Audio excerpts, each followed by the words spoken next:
Olá! Esses dois últimos episódios de Lord of Mysteries mudam toda a dinâmica estabelecida até agora. O que ali inicialmente parecia ser apenas uma investigação de Klein, começa a revelar segredos antigos, poderes perigosos e conexões que vão assim muito além do que vimos até agora no Donghua, no anime.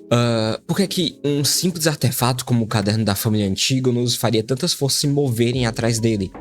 Qual o verdadeiro peso desses encontros que Klein teve até agora? Por que eles aconteceram, como que eles se relacionam principalmente. Então, olá, me chamo Thiago, mas aqui para o Aporia Geek pode me chamar também de Gilga. E hoje vamos ali mostrar um pouco sobre como o anime tem representado diversos detalhes. Então, fica comigo, pois tem muita confusão aí para desenrolar desse anime.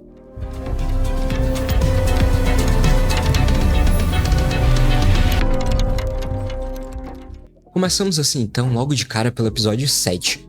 Onde, sendo assim, bem sincero na verdade, a densidade desse episódio foi muito grande. Então eu acredito que pode ter ficado muito confuso para muita gente que tá ali assistindo, né? E eu tenho certeza, e já vi que muita gente deixou alguns detalhes passarem.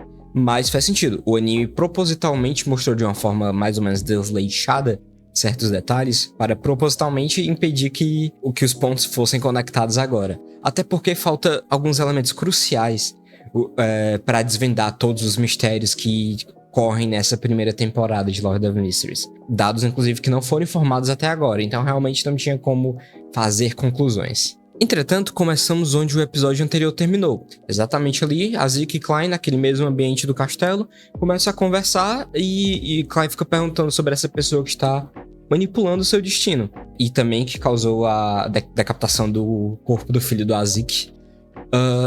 E esse alguém provavelmente não é alguém trivial, é o que Klein pensa. E eles sequer entendem por que pode ser a razão para essa pessoa estar fazendo tudo isso, seja lá quem for. Mas fato é, eles acreditam que tem sim um mastermind, né? Alguém por trás dos panos aí em todos esses acontecimentos. Logo após isso, já em Tingen, vemos um momento na companhia de segurança Blackthorn ali, a sede dos Falcões da Noite, que fica em Tingen, certo? Onde os membros estão fazendo ali uma pequena comemoração devido ao casamento do membro Kenley, que, lembrando, é um Sleepless, né? Um sem sono de sequência 9. Nessa cena, vemos ali pequenos momentos de interações um pouco melhor entre os personagens. Começamos a entender como cada um se comporta mais em seu tempo livre, quais são as características deles. Já vimos um pouquinho da Royal Odin, que é aquela moça de cabelo preto. Vimos agora também mais da Cicatron, aquela moça de cabelo branco que escreve livros e tal. Ela também é inclusive uma poeta da meia-noite, uma sequência 8, do caminho do sem sono, Sleepless. Além disso, temos Fry, o coletor de corpos, na sequência 9. Eu esqueci de falar a sequência da Royal. Só lembrando, ela também é uma Sleepless, uma sem sono. Ou falei? Enfim. E temos o velho Neil, que é um Mystery Prior, né? Um investigador de mistérios, eu poderia traduzir assim. Que também é de sequência 9, de já outro caminho. O anime, inclusive, vai falar sobre a organização do Mystery Prior no próximo episódio. Temos também, então, membros comuns, né? São membros que não são Beyonders ali, como a atendente. Temos outros membros ali que fazem parte desse âmbito de atendentes. Inclusive, na novel, o anime simplesmente pulou isso, mas o Klein começou entrando como atendente, né? Passou uma semana ali e virou um Beyonder depois, então deu quase no mesmo. Aí, lembrando, esses membros comuns, eles estão ali, eles sabem de vários segredos de Nighthawks, mas eles não participam ativamente de missões e não sabem de segredos maiores e nem podem, por exemplo, guardar o portão de Shines. Bem, todos assim reintroduzidos, temos então um momento após as comemorações, onde Dan Smith chama ali todo mundo para começar a repassar novos objetivos, missões, o que é que eles vão guardar, para onde eles vão estar nessa semana principalmente, né? Lembrando que eles fazem basicamente um trabalho semelhante ao de polícia ali, né? Então, trabalhando especificamente no mundo oculto, no mundo dos Beyonders. Uma coisa que, inclusive, o anime escolheu até agora não mostrar tanto, infelizmente, que é como os Nighthawks, eles são, inclusive, 50% patrocinados, o dinheiro que eles ganham pela polícia, pelos órgãos policiais. E eles possuem também a autoridade de inspetores, ou seja, eles podem usar distintivo, uniforme de inspetor. É assim que eles também têm o porte de licença de armas. Por isso que eu achei estranho pularem isso, mas beleza, eu acredito que eles vão falar um pouquinho disso daqui a pouco. Pois, né, assim, cada organização Beyonder das igrejas ortodoxas trabalham junto com a polícia. Uma organização aí estrutural, né, do reino de juntar meio polícia, meio militar e metade da influência basicamente das igrejas. Mas a verdade é que, conforme a gente vai vendo, vemos que as igrejas possuem um poderio talvez ainda maior, né? Nisso, Nosso protagonista, Klein, fica então posicionado dessa vez não no exterior para alguma missão, mas fica ali fazendo a vigília do portão de Shannis, né? Que é aquele lugar onde eles guardam prisioneiros, artefatos e qualquer outra coisa que não seja seguro guardar exposto ali. Um ponto interessante que eles nem falaram, né? Mas existem guardiões que são idosos que trabalham na igreja, que já foram Nighthawks e se ofertam ali pra cuidar do Shannis Gate. Eles ficam dentro lá guardando as coisas junto pra presenciar qualquer tipo de acontecimento e poder reportar também.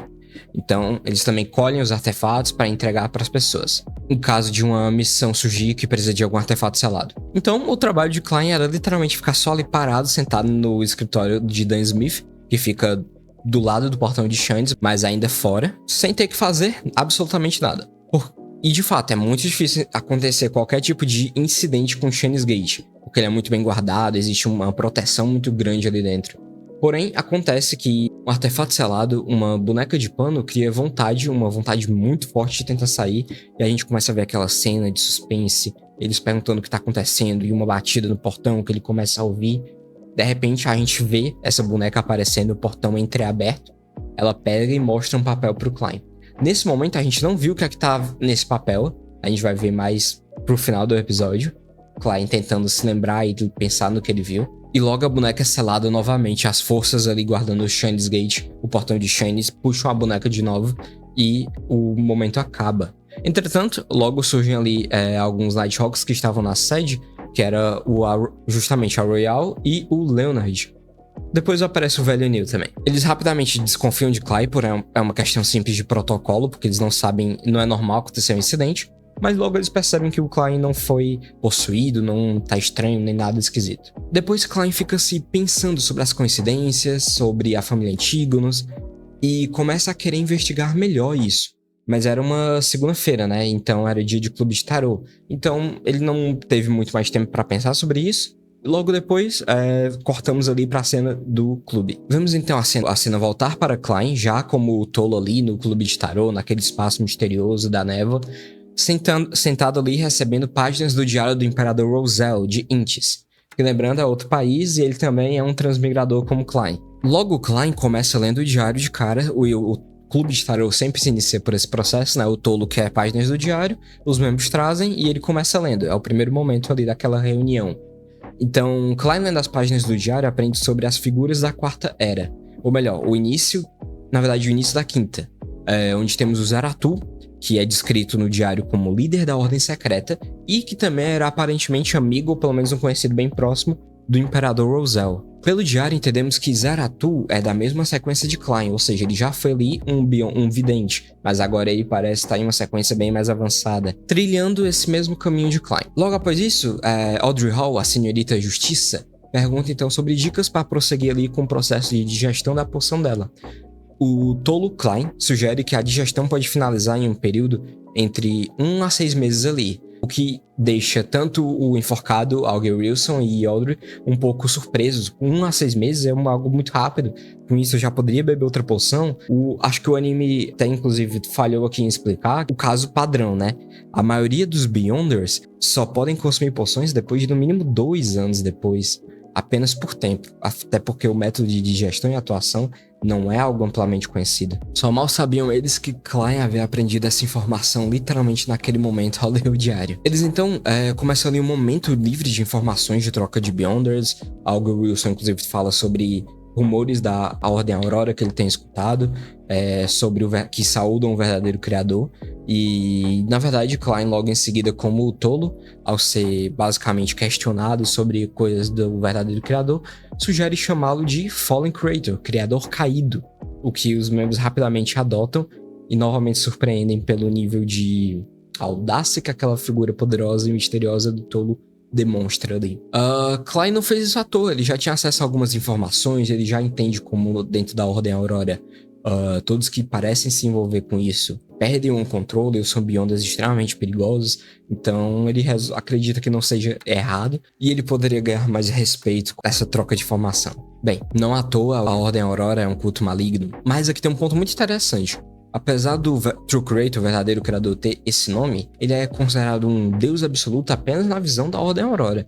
Ele não é necessariamente aquele mesmo deus do mito da criação que as igrejas espalham, que depois formou os outros deuses, os 7 ortodoxos. Mas logo em seguida, quando Tolo diz que, como em pagamento pelas informações, ele aceitaria páginas do diário, né, ou até mesmo informações sobre a situação da família Antígonos, como forma de ajudar assim na sua própria investigação, como Klein, e ele obtém um pouco de informações a descobrir que a história da família, na verdade, começa na terceira época, e também passa ali pela quarta época, e tinha fortes relações com a família Amon e Abraham. E depois ele fala, Augur Wilson, que a quarta época foi destruída pela deusa da Noite Eterna, e mostra até um pouco da aparência da Evernight na teoria. Provavelmente só no imaginário dele ou da população no geral. Contudo, aqui temos um grande erro, assim, que foi principalmente da legenda, na verdade. Seja legenda na maioria das línguas, a oficial, até da Crunchyroll. Em todas as versões que eu vi, pelo menos foi assim, que havia esse erro. E logo depois o Klein fala algo que explica o que justamente foi falado de verdade. O original não é falado, e eu não falo nem da nova, no anime mesmo, foi legendado errado. Não foi a deusa da Noite Eterna que destruiu a quarta época, ela destruiu, na quarta época, a família Antígonos. Klein, então, encerra o momento e começa ali a refletir sobre esses aprendizados, sobre essa história, bem como ele tá ali tentando entender e alinhar tudo que aconteceu na cabeça dele.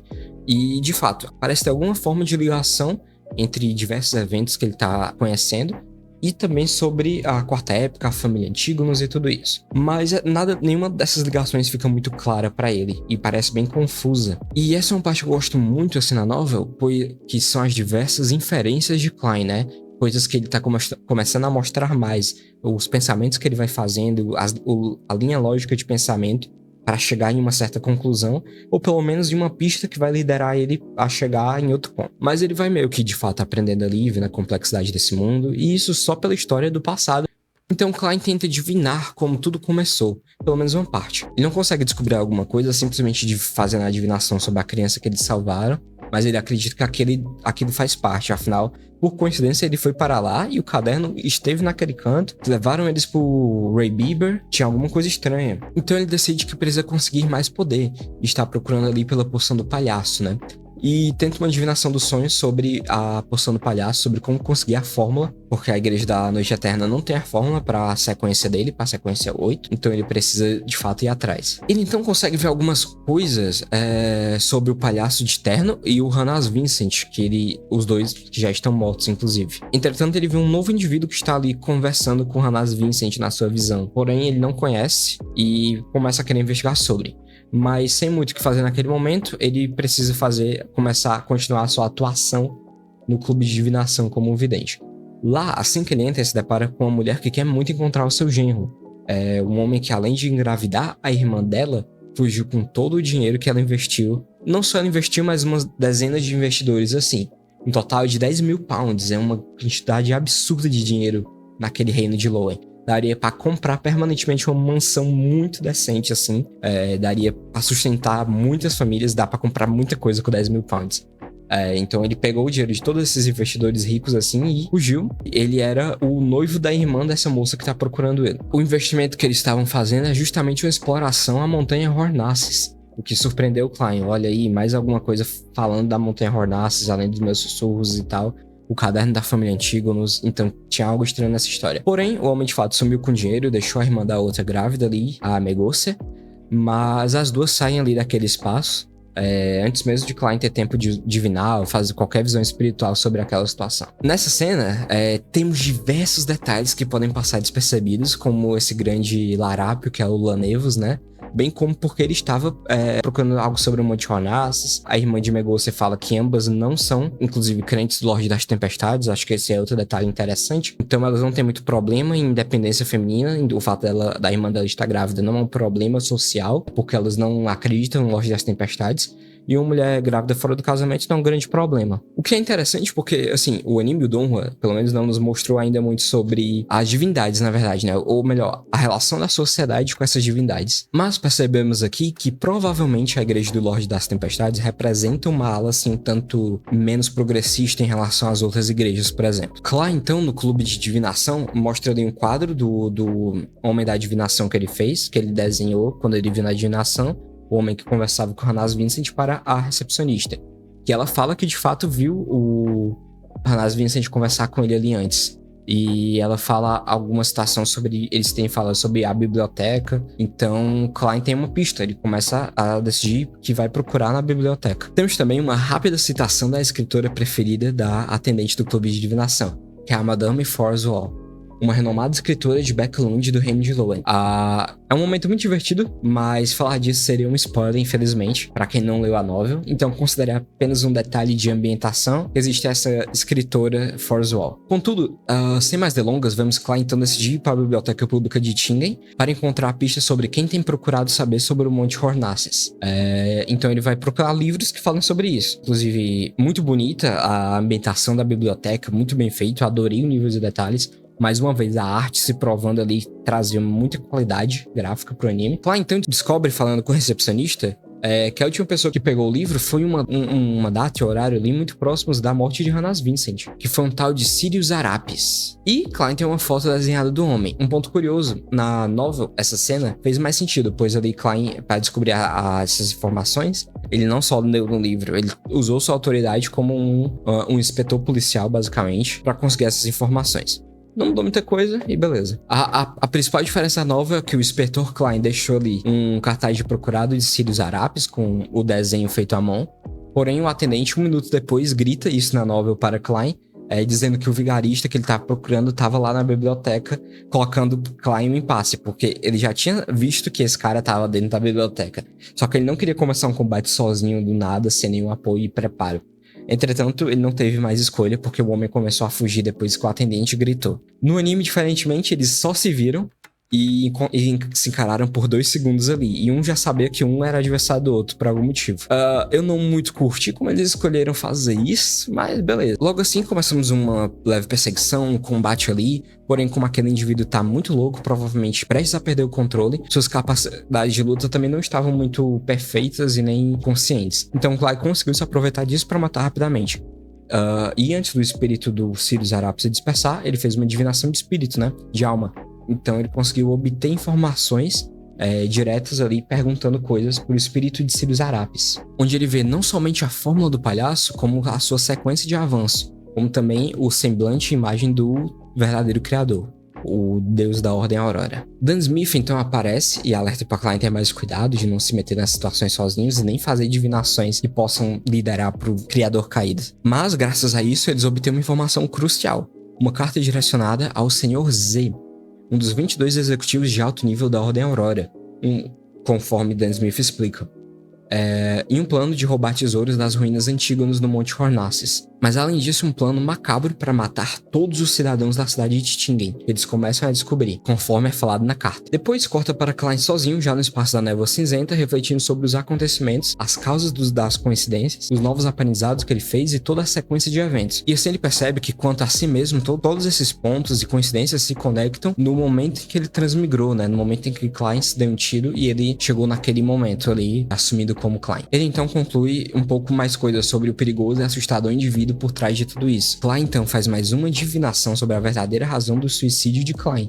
Mas ele não chega a ter muitas esperanças, porque ele começa a ter um entendimento que divinação não é algo tão poderoso assim, não é algo perfeito, mesmo ele estando naquele espaço, sem interferência. Porque para você fazer divinações, você tem que ter um nível mínimo de informações. Entretanto, é precisamente esse entendimento que faz com que Klein consiga entender que aquele era a última peça que faltava para a sua poção ser totalmente digerida. Então, ter esse entendimento de que divinação não é totalmente poderosa fez com que ele completamente digerisse sua poção, o que deu uma pequena ajuda ali naquele processo de divinação dele, né? E ele consegue ver pelo menos alguma coisa. Ele vê, depois de uma cena muito legal de Klein vagando em forma espiritual pela cidade toda, basicamente, enquanto a divinação leva ele pro provável lugar que o culpado está. E ele só vê ali um local com um jardim, com algumas borboletas e chaminés vermelhas saindo muita fumaça em uma área industrial, talvez, ou uma área provavelmente difícil de encontrar, porque a cidade de Becklund tem muitos lugares assim. Becklund não, Tingen.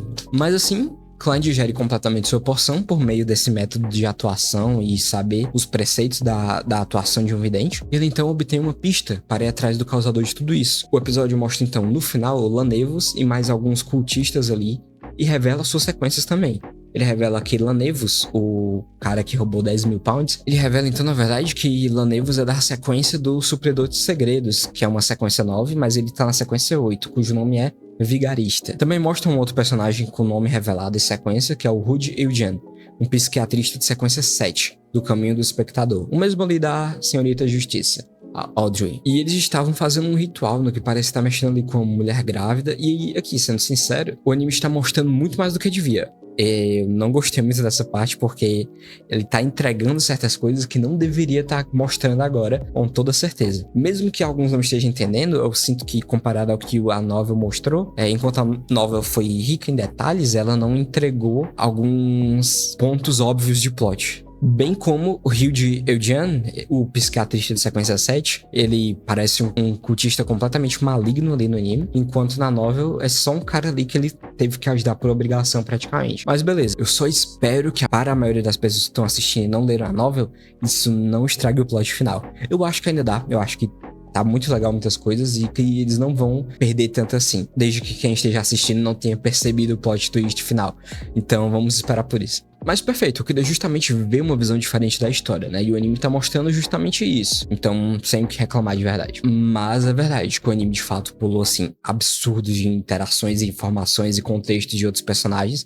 Algumas explicações leves e contextos de cenas, devido a essa estrutura de eventos. Então, talvez alguns eventos ainda vão acontecer e expliquem alguns desses detalhes. Mas sempre que ele explica detalhes, eu percebi que é de uma forma muito rápida, né? Com tudo dito isso, as críticas sobre o episódio 7, críticas e reviews assim, é que o episódio 7 foi um grande payoff, né? Um pagamento, assim, pela paciência pública de todo mundo que esteve assistindo até agora.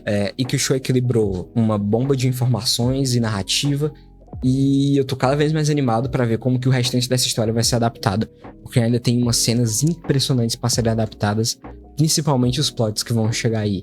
E é isso. Se você está gostando desse vídeo, não se esqueça de deixar o seu like, se inscrever no canal. Isso ajuda muito mesmo e incentiva a trazer mais conteúdos incríveis pra vocês. Além disso, compartilhe com os amigos que também curtem Donghua, anime. E eu estou muito curioso pra saber, assim, como vocês veem sobre Lord of Mysteries nesse momento. Além de ser confuso, como muitos acham, mas beleza, vamos continuando. Logo, assim, começamos o episódio 8. O contexto da cena inicial desse episódio 8 é que Klein está ali debaixo de uma ponte, pescando com o Senhor Azik. Então começa novamente do mesmo jeito que o episódio 7, ele conversando com o Senhor Azik.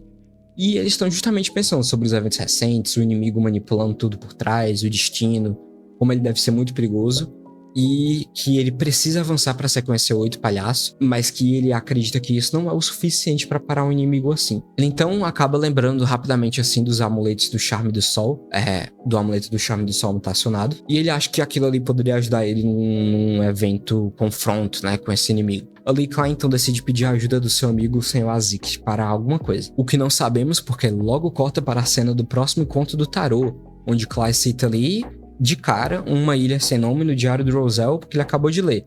O anime rapidamente passa isso, ele não é relevante tanto agora, mas só considerando, existe uma ilha misteriosa que o Imperador Roselle visitou em algum momento. É o ponto que o anime quer trazer, eu acredito. Além disso, Audrey, então, a Senhorita Justiça, quer saber logo agora sobre organizações secretas. Então chegou um momento ali de troca de informações, pagando ou não, né? E Klein decide, como tolo, não falar nada. A verdade é porque ele só não sabia de muita coisa pra falar. Então o senhor enforcado, o Auger Wilson, decide falar ali cobrando 1000 pounds, que é uma grande quantidade de dinheiro. E ele decide, vou falar sobre organizações secretas pra você se você me der 1000 pounds. É o contrato assim com a Audrey. Pra Klein é uma grande quantidade de dinheiro, e de fato é. Porém, a Audrey acha barato, e ela simplesmente aceita porque ela precisa saber disso, mostrando a riqueza dessa jovem integrante, né? Se não me engano, na novel isso acontece logo no segundo encontro do clube, o que mostra que eles demoraram um pouco pra pegar essa parte, que nos contextualizaria mais ali nesse contexto de organizações secretas. Mas beleza, melhor tarde do que nunca, assim. Assim somos introduzidos a conceitos diferentes, organizações secretas que cultuam diferentes entidades que não são os 7 deuses ortodoxos, como algumas organizações que vêm ali desde a quarta época, como a Seita das Demonesas, a Ordem Secreta, a Ordem Ascética Moses, que inclusive é a organização que controla o principal linha assim, de caminhos dos Mystery Press, dos investigadores de mistérios, que é a sequência do Velho New. Mas é um ponto interessante, né? Isso não torna ele um membro da Ordem Ascética Moses, apenas significa que a Igreja da Noite Eterna tem a fórmula da sequência 9, pelo menos, dos Mystery Price, dos investigadores de mistérios. Auger também fala como a Ordem Ascética Moses escutou uma entidade conhecida como o Sábio Escondido, Hidden Sage, e que antes era uma organização amplamente conhecida, mas hoje em dia ela é considerada maligna, pois o teórico conhecimento, que antes não era vivo, se tornou vivo e se tornou um deus maligno. Então agora ele começa a falar sobre ordens que surgiram no início da Quinta Época. Ele fala da Rose School of Thought, que é a escola das rosas do pensamento. Ele fala também dos episcopatas luminosos, que eu realmente não sei se essa tradução tá boa. Em inglês original é Numinous Episcopates. E, além disso, ele que é essa organização, né, dos episcopatas luminosos que saudam a morte, eles são do continente do sul. Bem como ele cita ali outras organizações como a Ordem Aurora, que já vimos que cultuam o Criador Caído, a Ordem Element Down e os Alquimistas da Psicologia. Todos ditos que apareceram ali nos últimos 200 a 300 anos. Então, Klein encerra o encontro naquele momento, mostrando um episódio um pouco rushado por ser muito rápido esse momento, mas beleza. Vemos então Klein pensando sobre a situação dos episcopatas e a Zeke, pois tem alguma relação com a morte. Logo depois disso, Klein vê um menino passando ali com um jornal e ele decide que precisa correr atrás para descobrir alguma coisa. A gente não sabe muito bem porquê, mas beleza. Mas logo tem um momento curioso, porque ele tá saindo, ele se apressa para falar com o garoto do jornal e se encontram com Benson e Melissa, que o vem com uma arma, porque ele ainda não tinha terminado de se vestir totalmente. Ele normalmente esconde ela no apoiador abaixo do braço, né? Então, nesse momento, ele explica que, apesar de trabalhar para uma companhia de história, mais ou menos como historiador, ele, às vezes, tem que fazer algum trabalho com a polícia e por isso ele tem isso. Mas logo vemos o motivo da pressa, né? Ele queria saber ali no jornal, se seja lá qual plano ele tinha com o Sr. Aziz, que ele pediu ajuda, ele vê como é que tá indo. Klein e Leonard se reúnem e vão em uma missão justamente para resolver o caso de espíritos malignos que Klein viu no jornal, que talvez tenha relação com o que ele pediu pro Sr. Azik, pelo que a gente vai entendendo ali. Leonard, então, conclui que Klein queria ir na missão com ele só para descobrir o segredo de Leonard. No mínimo egocêntrico dele, mas isso funcionou em vantagem de Klein, pois Klein estava fazendo alguma coisa que ele claramente não queria que os Falcões da Noite descobrissem, né? Então os quatro, pois ali também vai o velho Neil e o Kenley juntos, vão investigar a situação, como membros da igreja, para fazer um exorcismo público ali na cidade. Eles então ficam meio envergonhados, mas Leonard consegue controlar a situação mostrando ali equipamentos amadores de exorcismo, mas que servem para enganar a população. Curiosamente, a cena serve ali para nos lembrar que poderes Beyonders não são algo aberto para todo o público, né? Para todo mundo. Só pro pessoal da igreja e, é claro, o pessoal do culto maligno, eles não têm controle. Mas show, de fato, quando eles entram no local, eles veem que o local tá cheio de espíritos malignos, pessoas possuídas, e teoricamente eles só precisam agir ali por 1 minuto, pois Klein, antes de sair, pediu e até insistiu com o Dale Smith que eles liberassem o uso do amuleto do sol mutacionado por algum motivo. Então eles só precisam aguentar por 1 minuto que todos os espíritos seriam exorcizados. E logo eles conseguiram resolver a situação. E depois de resolver de verdade, eles precisavam mostrar ali pro público que eles estavam fazendo alguma coisa. Então eles fizeram uma cena engraçadinha ali de exorcismo, ritual da noite eterna, com Klein e o velho Neil, fingindo um ritual de purificação. Quando de repente vemos uma cena de uma carruagem meio descontrolada e a moça grávida que Klein encontrou antes aparece lá perto do Sr. Havre. Mas ele não pensa muito sobre isso. Sr. Havre aqui é o amigo de velho Neil do membro da igreja do Lorde das Tempestades. E o Havre apenas cita para ele ali, Klein, o velho Neil, que aquela era a ex-esposa do Lanevus, né? E Klein já havia encontrado antes. O velho Neil, então, cita também a sua própria esposa, já morta há vários anos, falando com Klein, quando Klein vê ali o colar de velho Neil. Nesse momento, ele vai aproveitar para usar a divinação para procurar algo sobre o incidente das docas, né? Sobre a sugestão do Leonard, para descobrir a causa daqueles espíritos malignos estar ali. Na divinação, Klein não consegue ver nada, exceto uma pirâmide negra ao contrário.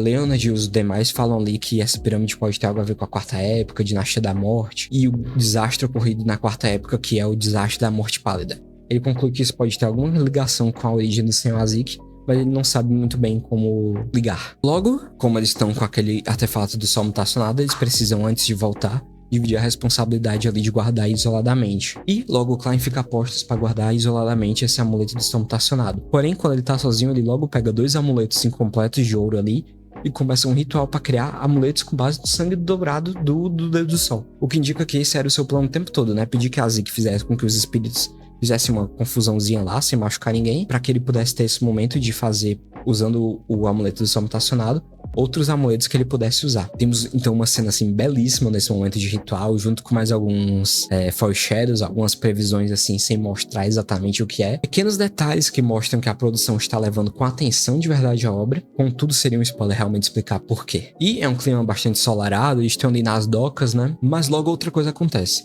que é de repente um monstro marinho humanoide aparece causando terror próximo deles e inclusive matando um cidadão, o que causa uma perturbação. Até que um Klein que vem ali, que tava ali sozinho dentro da cabine do barco, e do nada é destruída, aparece aquele monstro, que Klein logo percebe que é um Beyonder que perdeu o controle, porque ele tem de fato essa forma humanoide, e pela aparência de um peixe, ele possivelmente era do caminho do navegador, um provável sequência 8, inclusive, desse caminho. Klein então jogou o amuleto pra Kenley, e ambos ali, Klein e Leonard começam a ter um embate com a criatura. O velho Neil até se fere um pouco devido a efeitos da luta, coisas caindo, mas Leonard continua lutando com o Klein, temos até Leonard se rapidamente deslocando com rosas aqui, o que é sinceramente praticamente um teleporte que ele estava usando, que é um poder que a sequência dele não tem, mas suponho que seja exagero visual que o anime resolveu trazer, né? O poder dele, de fato, além de todos os poderes de ser mais forte na noite, na escuridão, chegar no escuro, não precisar dormir, na sequência 9, na sequência 8, como um poeta da meia-noite, é que os poemas dele podem criar diversos efeitos, como colocar alguém pra dormir, entre outras coisas. Contudo, o combate em si foi muito legal. Eles usaram vários amuletos, balas caça-demônios, poderes Beyonders, especialmente os de Leonard, que são mais pra combate. Contudo, logo vemos que quando eles derrotam o monstro, ele era ninguém menos que o amigo do velho Neil. A gente encontrou há pouco o Sr. Havre, que estava tendo uma conversa amistosa com o velho Neil. E o Sr. Havre perdeu o controle por algum motivo. Nenhum grande motivo especial, é realmente só algo que acontece. O que deixa o velho Neil muito triste ali, porém, é o mundo Beyonder, são os riscos de se tornar um Beyonder, são os riscos de perder o controle e se tornar um monstro afinal. Pelo menos Klein, que conhece o método da atuação, consegue evitar melhor isso. Ponto importante, aqui tem uma diferença real entre a novel e o Noah. Enquanto esses dois grandes eventos acontecem meio que ao mesmo tempo, o Beyonder que perdeu o controle e o exorcismo dos espíritos. Na novel, por outro lado, o caso dos espíritos para fazer o amuleto do sol, enquanto o caso do Beyonder que perdeu o controle acontece em pontos diferentes. Então, o que eles fizeram ali, na verdade, foi juntar dois eventos que não eram tão grandes sozinhos em um só episódio, o que foi algo bom. Precisava ter sido, inclusive, feito de forma separada. Eu não acho que foi pior por isso. Acho que foi bom até. Criou mais momentos de interação e compreensão sobre alguns personagens que a gente não tinha até então, como foi o caso de entendermos melhor o velho Neil até agora. E também teve a mudança, porque o Beyonder que perdeu o controle originalmente não era um amigo do velho Neil, era um conhecido do amigo. Mas acredito que pro desenvolvimento e compreensão dos perigos de ser um Beyonder, do velho Neil, de toda a história dele, ficou melhor desse jeito. E nesse momento temos uma cena ali que mexeu muito, sabe? Foi forte. Mostra o velho Neil ali triste, tocando, dá uma cena humanizada do velho Neil, mostra a reação de Klein diante de tudo isso, mostra como o velho Neil tem muita história, tem aqueles quadros, tem a esposa dele, ele fica se lembrando dos velhos tempos, das pessoas que ele já perdeu no mundo Beyonder. E a reação da comunidade também tem sido muito forte sobre essa camada emocional, em homenagem ao Sr. Havre, dos velhos tempos de Old Neil, do velho Neil, né? Assim, então, muitas referências ali naquela cena também. Então, são alguns detalhes que são basicamente um foreshadow, assim. Mas mais importante é o ponto que Klein começa agora a refletir e temer de verdade sobre o perigo de perder o controle dos poderes de Beyonder, de se tornar um Beyonder e avançar nas suas sequências. Klein começa a ponderar sobre quanto mais autoconsciência, então, autoconhecimento e noção sobre si mesmo, ou melhor, o estado mental de um Beyonder, tá? Menor é a chance dele perder o controle. Não é zero, mas é menor. E ele resolve também tentar ali espalhar discretamente o método de atuação para os seus parceiros Nighthawks. Ele decide também que para lutar contra o destino e a pessoa manipulando tudo isso, ele precisa avançar e finalmente se tornar um sequência 8. Que ele já sabe que é o palhaço. Eu imagino, inclusive, que isso vai acontecer no próximo episódio ou nos próximos 2. E vemos também que ele concluiu ali os 2 amuletos do sol sagrado antes do monstro começar a atrapalhar. Assim, o episódio acaba. E eu devo dizer que eu não sei se esse foi o meu episódio favorito até agora por conta do ritmo mesmo. O episódio passado ainda revelou bem mais coisas, né, que foi o 7, por conta do ritmo mesmo. Mas foi muito rápido, os 2 episódios, inclusive. Então eu acredito que o anime siga em um tom confuso devido à sua velocidade e falta em mostrar detalhes, mas ainda assim ele tá adaptando muito melhor, não tá a loucura que foi os primeiros 3 episódios. Eu tô gostando, é uma nova visão muito, muito interessante. É porque agora ele tá se aprofundando em informações básicas importantes, que são as organizações secretas, as igrejas, como elas trabalham juntos, os perigos de ser um Beyonder, de como eles perdem o controle. E, na real, toda a confusão agora, na nova, vendo o anime, na verdade, é normal, acontece. É, inclusive, quase que intencional. É um evento complicado. Entender e desvendar o mistério por trás de tudo, como todos esses eventos se ligam, faz parte, assim, do plot do anime. E é o que ele tá tentando trazer, e eu acho que tá trazendo muito bem.